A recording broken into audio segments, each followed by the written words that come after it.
Bluff দিল নাকি? High জানেমান, sorry late হয়ে গেল।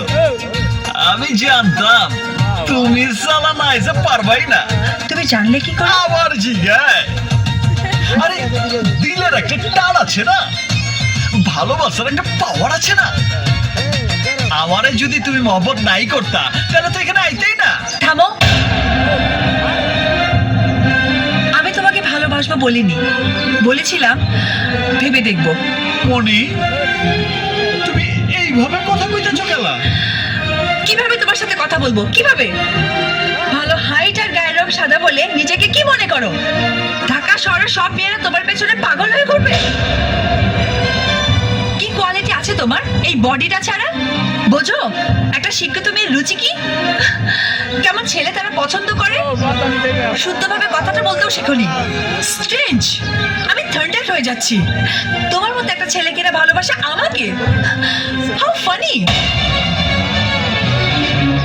লুক, আমি তোমাকে রিকোয়েস্ট করছি, তোমার মধ্যে যদি ন্যূনতম শিক্ষা, জ্ঞান আর মানবিকতা থাকে, আজকের পর থেকে তুমি আমাকে আর ডিস্টার্ব করবে না।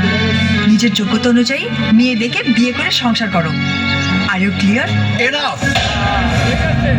Enough! What do you think? Are you only educated and gentleman? No!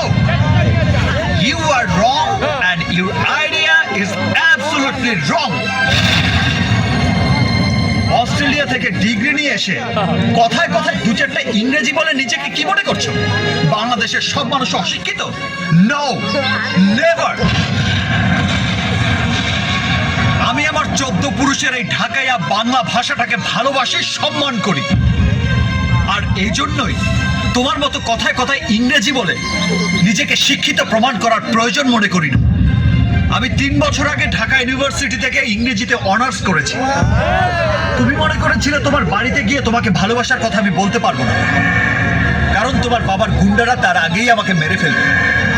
তোমাকে আমি ভালোবেসেছি, আর আমার ভালোবাসার জন্য আমি সব করতে পারবো।